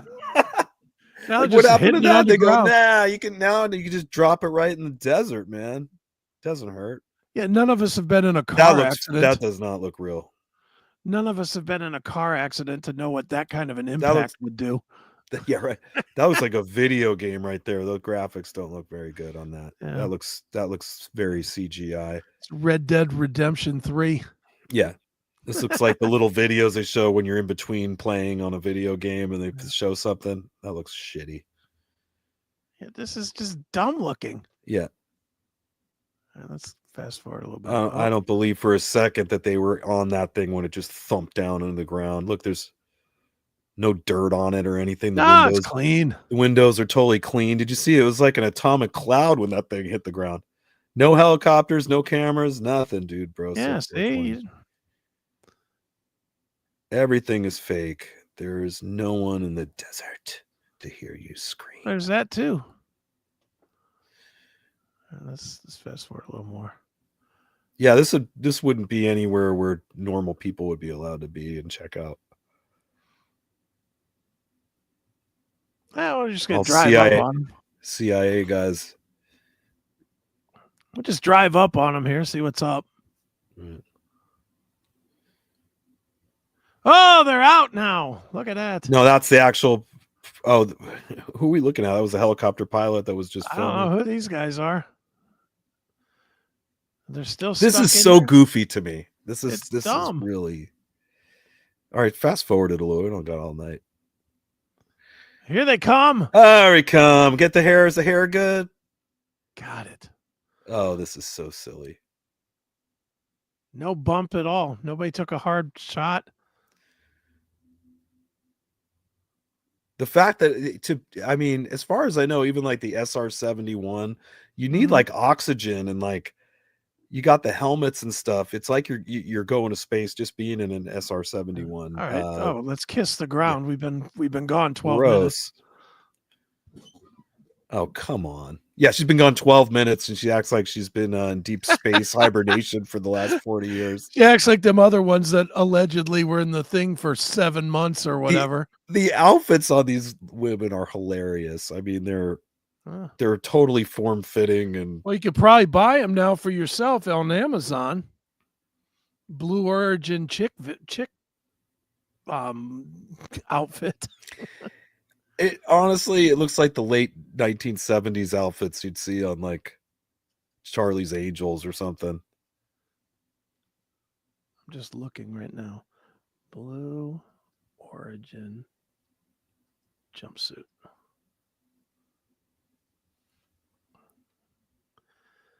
Well, you can't get the Blue Origin jumpsuit yet on Amazon, but I'll bet it'll be there shortly. Right. So it's funny. There you have it. Do you have you know what, just for people can remember, can we watch the trailer for Gravity, the movie Gravity? Oh, let's find it. This is a joke to think these people were just in space right now and their hair is perfect when they get out of this thing. And come on, man. 1 second ago they were flopping around going upside down and being jackasses, and they get up and look this good. Come on, stop it. Yeah, I think you're making stuff up, Eric. All right, here's Gravity. Kill this. Share screen. Gravity. Share the screen. Here we go.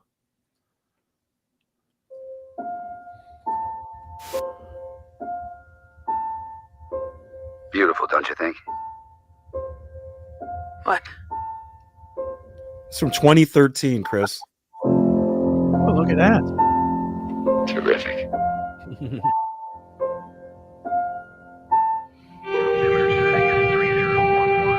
Pause it, or when you get to one of the shots, pause it when you get to like a shot like this, yeah, or just to see how easy it is to anything you see where they're in a spaceship looking out or something like that, that you can Right. see how easy it is to do this. Pause it if you see something like that. All right.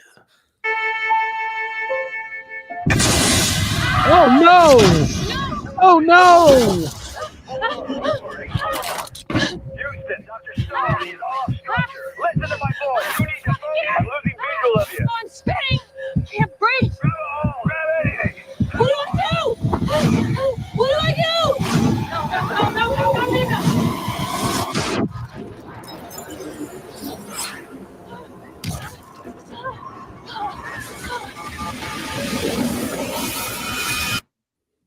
Wow.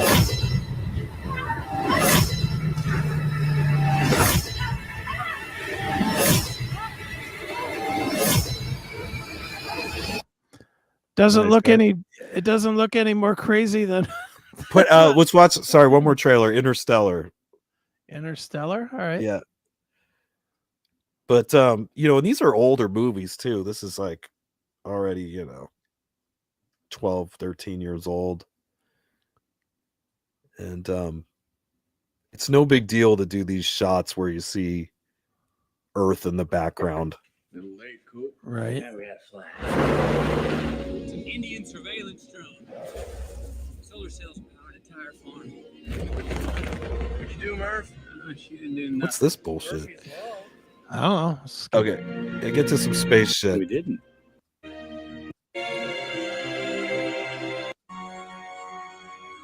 It was What the mission fuck? Google track.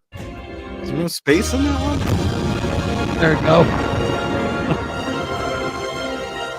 Right. So, We must reach. okay, finally. So, yeah, you look, they're doing all the same stuff in this, right? Yeah, all the same stuff. Floating around, watching Right. a rocket take off. God, that was a long preview of Yeah, it was. that was it for the space on that one? I want to see. We must think, not as individuals. Apparently so. Wait, here we go. We must confront the reality. Our Look at that. intersection. Whoa. Murph, I love you. Forever.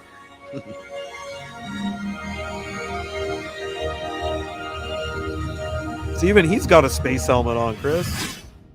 Yeah, well, he needed he wasn't on the Blue Origin, where you don't Yeah, I wear guess space not. helmets.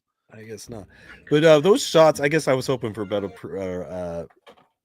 whatever. What are these things? Better props. No. the preview or whatever. Right. Trailer. I was hoping for better trailers. But anyways, just for decades, obviously they've had the technology Right. to fake this stuff for the movies. Sure. So just remember that when you watch that, not to be duped so easily just because you see these people with like a window and the Earth in the background. Oh, they're in space, and yep, look, it's a globe, just like science told us. Right. Nice. Yeah. Well, it is quite the Blue Origin is quite the thing. Not sure I'm believing any of it, but whatever. I don't need to. All right, let's get out of here, man. You're not anywhere this week. No, right? I'm nowhere. I'm nowhere. I'm You're just recording. Yep, we're just busy demoing up and going to be hitting the studio soon. I don't go play another Piercy show till June, like June 17th or something like that. So we'll just be here doing Chris Akin Presents. We got to announce another Fright Bite soon. Yeah, we get for this should probably month. Figure that out. Yeah, we'll definitely have that. We'll probably be doing it in the next week and a half. So I'll be. You and I will thinking have about to have an executive meeting to figure out the next Count movie. Cracula. Yeah, that's right. Yeah. Well, we will be doing that. I will be my normal haunts. Hopefully, I will be with Seth tomorrow. I wasn't yesterday because I've been feeling shitty, and I don't know if you could tell, but I still don't feel great. But I'm better. I was afraid to ask. No, I don't feel great. I'm fighting this fucking migraine shit, but whatever. It is what it is. I'm not 1,000%, that's for sure. But I'm all right. But I'll be with Seth tomorrow, CMS Saturday, Seth Monday, right here Tuesday. Cool. So that's where we'll be. where will you be, friends? One thing I got to talk Yeah. to you about, we have to do, if we can, we have to do a commercial spot for James Davis project It's for the fine. video. These guys want to premiere the video on our show. Okay. And I believe they want it to be on May 13th, which is a Tuesday. Okay. So what they want to do, they gave me the video clip that they Mhm. want to use, and we basically have to do, I would think you would do it. We'd have you do Okay. it, but Sure. basically a commercial with the video. Instead of me being here, the video, and just say that we're gonna premiere it, and then they're having a company that's gonna promote this everywhere. So it's kind of Okay. a good promotion for the Chris Akin Presents. Yeah, of course. Just let me know what we need to do. I'll do it. Not a problem. You know. Awesome. All right. Well, we are getting out of here. Cannot thank you guys enough for watching. I know our silliness gets a little weird sometimes, but that's okay. The weirdness makes you watch. So, Mhm. Oh, does everybody believe that Katy Perry went to space? what Is that what's happening? Scooby did. Scooby believed it. Like, I'm gonna believe a cartoon character's opinion? You should. He could be right. You could be crazy. He's a dog, Chris. So these solved murder mysteries, I saw it on TV, just like I saw the Blue Origin. I saw the Blue Origin go up in space and Katy Perry doing backflips, and I saw Scooby-Doo finding out that ghosts weren't really ghosts. This space propaganda is delicious. That's right. All Scooby needed was a couple of Scooby snacks, and he could tell you who the criminal was. So there. That's right. So, all right, we're done. Thank you guys for watching. It is much appreciated. Watch us next week. Sometime during the week, Eric and I will figure out what we're going to do, or I'm sorry, Count Cracula and I will figure out what we're going to do for Fright Bite. I can't imagine that it could be any better / worse than last time. That was something. Odd Noggins is still haunting me. But we'll figure something out. So thanks for watching, and peace out, motherfuckers. We will see you later. Maybe.